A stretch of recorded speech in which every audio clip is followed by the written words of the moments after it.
ओम नमः शिवाय। आप सभी व्यूअर्स का पुनः स्वागत है। अपने उन सब व्यूअर्स को धन्यवाद देते हुए और अब जो एक बहुत ही महत्वपूर्ण परिवर्तन और लंबे समय तक होने वाला है, वो राहु का परिवर्तन है। तो उसके बारे में मैं थोड़ा-सा बता रही हूँ, अलग-अलग राशि के हिसाब से। तो अब जो राशि जिसके बारे में बता रही हूँ, वो है मिथुन राशि। अभी राहु का इसी राशि में चल रहे हैं और ये 23 सितंबर तक रहेंगे। फिर 23 सितंबर से ये अपनी राशि बदल के बकरी चाल से वृषभ राशि में राहु आ जाएँगे और केतु आ जाएँगे वृश्चिक राशि में। तो कुछ विद्वानों का कहना है कि राहु वृष राशि में भी अच्छे फल देते हैं, क्योंकि वृष राशि किसकी? शुक्र की राशि है और शुक्र के राक्षसों के आचार्य हैं और राहु और केतु दोनों क्या है? राक्षस श्रेणी में आते हैं। तो इस तरह से दोनों ही राशियों में मिथुन में भी को भी अपनी राशि मानते हैं, मतलब ये कन्या और मिथुन जो उसकी स्वामी राशि बुध हैं, उनको अपनी राशि मानते हैं ये। और ठीक इसी तरह से केतु के बारे में कहा जाता है। केतु अभी गुरु की राशि में चल रहे हैं, धनु राशि में, और उसके बाद ये अपनी वक्री चाल से मंगल की राशि वृश्चिक राशि में आ जाएँगे।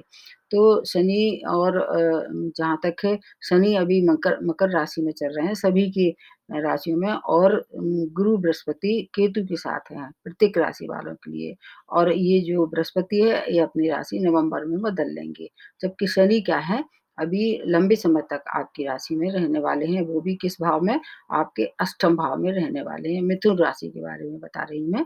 मिथुन राशि किसकी राशि है? ये बुध की राशि है। अभी आपकी ही राशि में राहु चल रहे हैं और धनु राशि में केतु चल रहे हैं, और केतु किसके साथ है अभी? गुरु के साथ हैं। तो इस तरह से अपनी राशि ये 23 जैसे ही 23 सितंबर से बदलेंगे, उसके पहले 1 डेढ़ महीने पहले से ही इनके प्रभाव में भिन्नता दिखाई देनी शुरू हो जाएगी। ये क्या है, लंबे समय तक जो ग्रह रहते हैं, उनका प्रभाव कुछ समय पहले से और कुछ समय बाद तक रहता है। और जहाँ तक राहु केतु की बात है, ये राक्षस श्रेणी में आते हैं, और जो कि राहु जो है वो ऊपर का हिस्सा होता है, मतलब सिर का हिस्सा रहता है, और केतु जो है वो धड़ रहता है, नीचे का हिस्सा। राहु केतु क्या है, ये छाया ग्रह हैं। इनका कोई इनके पास कोई फिजिकल बॉडी नहीं है। जिस राशि में ये बैठते हैं, जिस ग्रह के साथ ये बैठते हैं, वैसे ही फल देना शुरू हो जाते हैं। क्योंकि राहु और केतु दोनों क्या है, ये राक्षस श्रेणी में आते हैं, इसलिए इनको इनमें क्रूरता ज़्यादा दिखाई देती है। परंतु ऐसा हर वक़्त नहीं होता है। कुछ ऐसे हाउसेस हैं अभी भी, कुछ चार्ट में आपके में अगर है, मान लीजिए तीसरे घर में है या छठे घर में है, या मान लीजिए 11वें घर में है, तो ये अच्छे फल देते हैं। अगर आपके नेटल चार्ट में परमानेंट हैं या इस समय जो गोचर है, उसमें आ रहे हैं 3, 6, 11 में, तब भी अच्छे फल देते हैं। राहु के लिए तो ऐसा कहा जाता है कि 10वें घर में सबसे बेस्ट रिज़ल्ट देते हैं, 10वें और 11वें घर में। अगर दूसरे एक और विद्वान का मत है कि अगर ये पंचम में भी आते हैं और उधर नवम में भी आते हैं, तब भी नेटल चार्ट में अगर अच्छी स्थिति है आपके में, तब भी अच्छे फल देते हैं। तो मूल त्रिकोण में भी अच्छे फल देते हैं। जबकि लग्न में अगर कोई भी क्रूर ग्रह होता है, तो उसकी क्रूरता में कमी आ जाती है।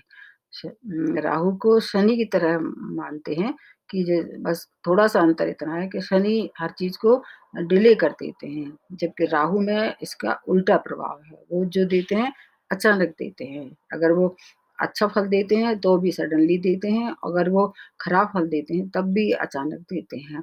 और अगर वो शनि और राहु एक साथ हो जाएँ, तो फिर अगर शनि नेटल चार्ट में अच्छी अवस्था में है, तो फिर फल भी अचानक अच्छे मिलना शुरू हो जाते हैं। अगर केतु के लिए ऐसा कहा जाता है कि मंगल की तरह कार्य करते हैं ये, और मंगल में क्या है, उग्रता है, तेज है, और मतलब हर काम को क्या है, बहुत जल्दी करने का रहता है। मंगल प्रधान जो राशियाँ होती हैं, वो बहुत ऊर्जावान होती हैं, तो अगर केतु वहाँ बैठ जाते हैं, तो कैटलिस्ट की तरह कार्य करते हैं। मतलब अगर मान लीजिए मंगल की राशि में है, तो और ऊर्जा उसमें ज़्यादा दिखाई देनी शुरू हो जाएगी, और जो काम शनि धीमे-धीमे करते हैं, तो लेकिन अगर केतु मंगल की राशि में है, तो वो काम में बहुत तीव्रता शुरू हो जाएगी। जो भी रिज़ल्ट आने होंगे, जल्दी-जल्दी आ जाएँगे। तो ये थोड़ी-सी राहु-केतु के बारे में बताई जाती है। वैसे तो ये मतलब देखा जाए नैसर्गिक रूप से ये शुभ ग्रह नहीं माना जाता। शुभ ग्रह, या ऐसे कह सकते हैं कि ये दोनों छाया ग्रह हैं, और डिपेंड करता है कि किस राशि में आ रहे हैं और किस न उसमें आ रहे हैं, किस घर में आ रहे हैं। अगर आपके नेटल चार्ट में ये अच्छी स्थिति में है तो समझ लीजिए फिर आपको ये बुलंदियों तक पहुँचाएँगे और इनके रिज़ल्ट अक्सर ऐसे देखे जाते हैं कि ये जाते-जाते ज़्यादा अच्छा फल देते हैं, ये जो ग्रह होते हैं। वैसे बृहस्पति के लिए भी यही बात की जाती है। तो अभी ये मिथुन राशि में आ रहे हैं और फिर जो अब मैं बताने जा रही हूँ, वो भी मिथुन राशि के बारे में बता रही हूँ। मिथुन राशि में अभी आपके ये लग्न भाव में चल रहे थे, अब ये अपनी राशि बदल के वृष राशि में आपके 12th भाव में राहु आ जाएँगे।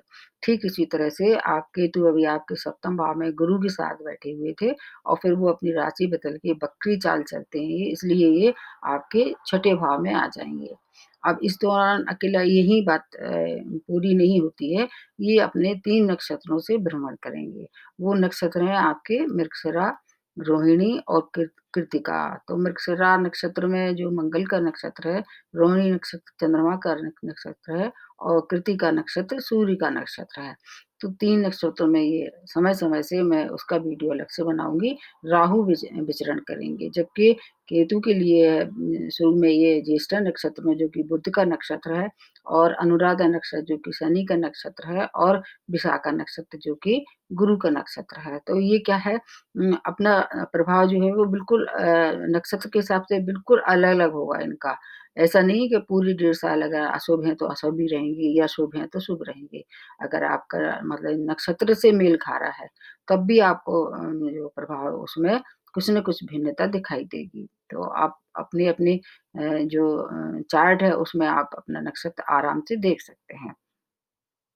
तो मान लीजिए आपके 12th भाव में आ रहे हैं, तो 12th भाव में आने से क्या होगा कि इनकी जो 3 दृष्टियाँ जैसे मिली हुई हैं, ऐसा कहा जाता है। हालाँकि ये छाया ग्रह हैं, इनकी दृष्टि का उतना ज़्यादा कुछ बहुत ज़्यादा मतलब महत्व नहीं है, लेकिन फिर भी इनको 3 दृष्टियाँ मिली हुई हैं और वो 3 दृष्टियाँ आपके कहाँ-कहाँ पड़ रही हैं, उनको भी देखना होगा। जैसे राहु का अगर 12th भाव से देखें, तो ये पंचम दृष्टि आपके 4th भाव पे पड़ेगी। और सप्तम दृष्टि आपके 6 भाव पे पड़ेगी, जबकि नवम दृष्टि आपके अष्टम भाव पे पड़ेगी। तो अगर वहाँ पर मान लीजिए कोई शुभ ग्रह पहले से बैठा हुआ है, तो फिर आप इनकी जो दृष्टियाँ हैं, उनकी क्रूरता में कमी आ जाएगी। अगर मान लीजिए चौथा भाव है और वो किसकी बुध की राशि है वहाँ पर, तो आपकी नेटल चार्ट में अगर बुध की अच्छी स्थिति है, तो फिर आपको अच्छे परिणाम देगी। हालाँकि आपके स्वामी राशि ही बुध हैं, मिथुन राशि के स्वामी राशि बुध हैं, तो फिर ये चौथी दृष्टि वो आपको काफ़ी संपन्नता देने वाली है। मतलब कि भूमि, भवन, वाहन से संबंधित जो कार्य अगर इस समय कर रहे थे आप, बुध की स्थिति अगर अच्छी है तो आप कर डालिए, आपको लाभ पहुँचाएँगे। लेकिन 12वाँ घर जो है वो थोड़ा-सा खर्चों का घर होता है, व्यय का घर होता है और इसके साथ-साथ विदेशी अगर चीज़ों से जुड़े हुए हैं आप, चाहे आप जॉब हो, चाहे व्यापार हो, तो उसमें थोड़ा-सा आपको व्यापारों में तो लाभ होगा मतलब जो ऐसे कार्य हैं जो विदेश से जुड़े हैं उसमें तो लाभ होगा, लेकिन खर्च की अधिकता हो जाएगी और जो भी कार्य करें वो उसमें थोड़ा-सा अगर हो सके तो एक बार सोच लें। कोई भी कार्य करने के पहले अगर थोड़ा सावधान रहें और इसके बाद फिर इनकी जो एक दृष्टि है वो कहाँ पड़ेगी? आपके छठवें भाव में पड़ेगी। रोग ऋण शत्रु का है तो शत्रु तो परास्त होंगे मतलब ये ऐसे जो क्रूर ग्रह होते हैं इनकी दृष्टियों में शत्रुओं को परास्त करने की बहुत अच्छी क्षमता होती है। चाहे वह राहु हो, चाहे वह शनि हो। तो शत्रु परास्त होंगे और ऋण से भी मुक्ति दिलाने वाले हैं ये क्योंकि राहु क्या है, जो भी देते हैं अचानक देते हैं और एक एक बात ये भी देखी जाती है कि अगर राहु अगर कभी देते हैं तो अपार धन देते हैं। इसलिए आपको ऋण से तो मुक्ति होगी, शत्रु भी परास्त होंगे, लेकिन रोगों में वृद्धि हो सकती है क्योंकि इनकी एक दृष्टि आपके अष्टम भाव पे हो सकती है। रोग हो सकते हैं और चोट-चपेट दुर्घटना के शिकार हो सकते हैं आप, तो वहाँ थोड़ा-सा आपको सावधानी रखनी पड़ेगी। इसलिए कुछ चीज़ों में आपको फ़ायदा होगा और कुछ चीज़ों में आपको थोड़ा-सा सावधानी रखनी पड़ेगी। इसके अलावा आपकी नक्षत्र स्वामी देखना होगा आपको कि कौन-कौन से नक्षत्रों में राहु है। अगर राहु आपके इन्हीं नक्षत्रों में है जैसे मैंने बताया, तो फिर आपको ज़्यादा सावधान रहना पड़ेगा। जैसे मान लीजिए अगर मंगल की राशि में है, आपकी राशि जैसे बुध है, आपकी स्वामी राशि बुध है, तो बुध को सबसे पहले इम्पोर्टेंस देनी चाहिए। मैं तो ये देखती हूँ कि अगर लग्न का या राशि का स्वामी अगर बहुत स्ट्रॉन्ग पोज़ीशन में है, तो बाकी ग्रह थोड़े-से अगर आपको अशुभता भी दे रहे हैं, तो वो आपको बचा ले जाएँगे। इधर आपके नेटल चार्ट में गुरु की स्थिति भी देखनी होगी, गुरु भी आपके कहाँ है, अष्टम भाव में है और शनि भी उनके साथ रहेंगे उस समय, तो क्या है दोनों चीज़ों को मिला के देखें तो चोट-चपेट दुर्घटना तो हो सकती है, लेकिन आपकी आयु को कोई नहीं खतरा है। मतलब आयु की तो जैसी वृद्धि थी, जैसी आपका मतलब नेटल चार्ट में था, उनका आपका मतलब कहना चाहिए शुभता थी या अशुभता थी, वैसी ही रहेगी। शनि के लिए ऐसा कहा जाता है कि जहाँ बैठते हैं उस घर के फलों में वृद्धि कर देते हैं, तो आयु में तो वृद्धि रहेगी, लेकिन और चोट-चपेट दुर्घटना से आपकी क्या करेंगे, गुरु जो है बृहस्पति आपकी रक्षा करेंगे। और इसके अलावा एक और बात बहुत ही ज़्यादा महत्वपूर्ण है कि ये जो फल हैं, वो अगर आपके नेटल चार्ट में इस समय 6वें, 8वें या 12वें घर की दशा या महादशा चल रही है, तब फिर कुछ ज़्यादा आपने घबराने की आवश्यकता हो जाएगी। और अगर मान लीजिए अच्छी शुभ प्लैनेट की दशा या अंतर्दशा चल रही, मान लीजिए लग्न की चल रही है या स्वामी राशि की चल रही है या जैसे मान लो बृहस्पति की चल रही है, मतलब जो शुभ ग्रह हैं उनकी ये दशा या अंतर्दशा चल रही है, तब भी आपको बहुत ज़्यादा परेशान नहीं होना पड़ेगा आपको। ऐसा अक्सर देखा गया है कि भले ही कितनी अशुभता क्यों ना हो इनमें, लेकिन अगर आपके जैसे घर का मालिक अगर आपका प्रोटेक्शन करता है किसी भी तरह से, तो फिर आपको ज़्यादा हानि नहीं होगी। जहाँ तक और जो बातें हैं, जैसे सूर्य की स्थिति भी देखनी होगी आपके नेटल चार्ट में कैसी है। चंद्रमा तो बहुत जल्दी राशि बदल देते हैं, इसलिए उत उत उनका उतना ज़्यादा मतलब डर नहीं है। हाँ, 6वें, 8वें, 12 में जब रहते हैं, थोड़ा सावधान रहना पड़ेगा। और मंगल की स्थिति भी देखनी पड़ेगी। आपके स्वामी राशि जो है बुध, उनकी स्थिति देखनी पड़ेगी। और बुध की और शनि की दोनों की क्या है, मित्रता है, और बुध और शुक्र भी मित्र हैं और शुक्र की राशि में आ रहे हैं, तो शुक्र की भी स्थिति देखना सभी लोगों को देखना चाहिए नेटल चार्ट में। और आपके स्वामी राशि से शुक्र की कैसी संबंध है, जैसे बुध की और शुक्र की दोनों की क्या है, मित्रता है। तो ये आपको कदापि कष्ट नहीं देंगे, ऐसी उम्मीद लगानी चाहिए कि हमेशा कुछ न कुछ किसी न किसी रूप में आपकी रक्षा करेंगे और आपको धन की भी प्राप्ति हो जाएगी। ऐसी स्थिति बनेगी, आपको अचानक धन की प्राप्ति होगी। और इसके साथ-साथ अब देख लेते हैं क्या राजनीति में जैसे जो लोग अगर कार्य कर रहे थे या उसमें इन्वॉल्वमेंट था, तो उसमें आपको विशेष सफलता प्राप्त होगी। राजनीति से जुड़े लोगों को ये मौका बहुत अच्छा है। उच्च शिक्षा में भी अगर आप जाने मतलब लेना चाह रहे थे, उसमें भी तरक्की होगी, क्योंकि और चीज़ें भी देखनी है। हर एक को 2-2 राशियों का स्वामित्व प्राप्त है। जैसे शुक्र को एक राशि आपके पंचम भाव में है, तो पंचम भाव से संबंधित जैसे कि मान लीजिए संतान है, शिक्षा है, जैसे मैंने बताया, हायर एजुकेशन के लिए आप जा सकते हैं और विदेश भी जा सकते हैं। संतान से संबंधित कोई कार्य है, उसमें भी पूर्णता आ सकती है इस दौरान। अब आ जाते हैं केतु के ऊपर। केतु आपके 6वें भाव में आ रहे हैं। ऐसा माना जाता है कि केतु की दृष्टियाँ उतनी खराब नहीं होती हैं। तो एक दृष्टि इनका इनकी जो पंचम है वो आपके 10वें भाव पे पड़ेगी, और एक दृष्टि इनकी आपके 12th भाव पे और एक दृष्टि आपके 2nd भाव पे पड़ेगी। तो अगर इनकी पंचम दृष्टि देखें तो गुरु के मतलब गुरु की राशि वहाँ पर रहेगी, और गुरु को हमेशा सम्मान मिलता है, चाहे वह कोई भी कितना भी क्रूर क्यों ना हो, हमेशा गुरु को सम्मान दृष्टि से देखा जाता है। तो केतु के लिए ऐसा अक्सर देखा गया है कि जिस पे भी वो या तो जिस घर में बैठते हैं या उनकी दृष्टि जहाँ पड़ती है, वो प्लेस चेंज हो जाती है। तो अगर 10वें स्थान पे इनकी दृष्टि पड़ रही है, तो हो सकता है कार्यक्षेत्र में कुछ बदलाव करना पड़े। कुछ न कुछ ऐसा चेंज हो जो कि पॉज़िटिव होगा, क्योंकि बृहस्पति आपके स्वामी राशि मतलब आपके स्वामी राशि के मित्र तो नहीं है, समव्यवहार है उनके साथ, तो आपको प्रोटेक्ट करेंगे, और अगर हो सके तो पॉज़िटिव चेंज इस समय कर डालिए, वो आपके लिए काफ़ी अच्छा रहने वाला है। अब इसके बाद और जो जैसे मान लीजिए 12th भाव पे पड़ेगी, तो 12th भाव विदेशों से संबंधित कोई कार्य, लेकिन व्यय की अधिकता वहाँ भी होगी और व्यय भी मेडिकल पे हो सकता है।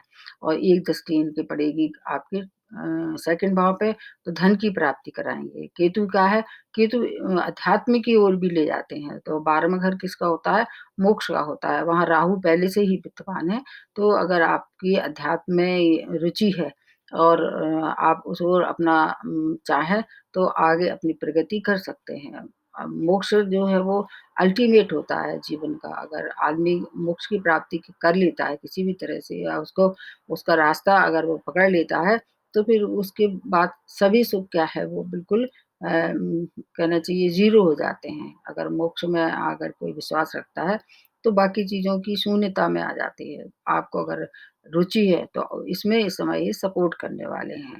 तो केतु के लिए अगर हो सके तो किसी ऐसे स्थान पे आप जा सकते हैं जो कि धार्मिक हो या अध्यात्म की ओर आपका झुकाव है, तो कुछ न कुछ आपको उपलब्धि प्राप्त हो सकती है। फिर इसके साथ-साथ और भी बातें देखनी चाहिए, जैसे जो मैंने प्लैनेट बताए हैं, जिस नक्षत्र में आ रहा है, उनकी दशा अंतर्दशा चल रही है या मान लीजिए आपके नेटल चार्ट में राहु की, केतु की, गुरु की, इन सब चीज़ों की महादशा चल रही है, तो फिर आपको और ज़्यादा इनका लाभ होगा। हालाँकि ये मतलब मेलेफिक उसमें आ जाते हैं श्रेणी में, लेकिन अगर आपकी नेटल चार्ट में 3, 6, 11 में है और 5वें और 9वें स्थान में आ रहे हैं और इसके साथ 10वें में भी आ रहे हैं, तब भी आपको ज़्यादा लाभ होगा। मतलब कुल मिला के ये है कि मिथुन राशि वालों के लिए पहले भी बहुत अच्छी कंडीशन में थे, ये जब थे और अब भी बहुत अच्छी कंडीशन में प्राप्त होंगे। कोई न कोई नए मतलब पद की प्राप्ति होगी और अगर आप चाहें तो मनचाहे जगह आप अपना स्थान परिवर्तन करा सकते हैं। इसके अलावा बहुत सी चीज़ें हैं, बारीकी से देखनी पड़ती हैं हर एक नेटल चार्ट को। ये एक मोटा-सा एक अनुमान आप लोगों को बता दिया जाता है।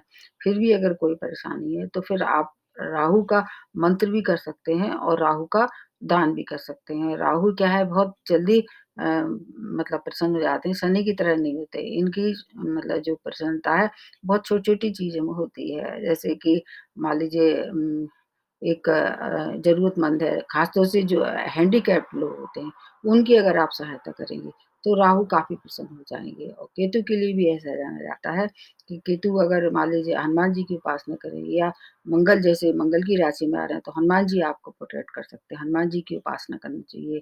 केतु अगर खराब पोज़ीशन में है और अगर मान लीजिए अच्छी पोज़ीशन में है, तो आपको फिर मतलब अभी तक जैसे 1.5 साल में लाभ हो रहा था, अगले 1.5 साल में भी आपको उतना ही लाभ प्राप्त होगा।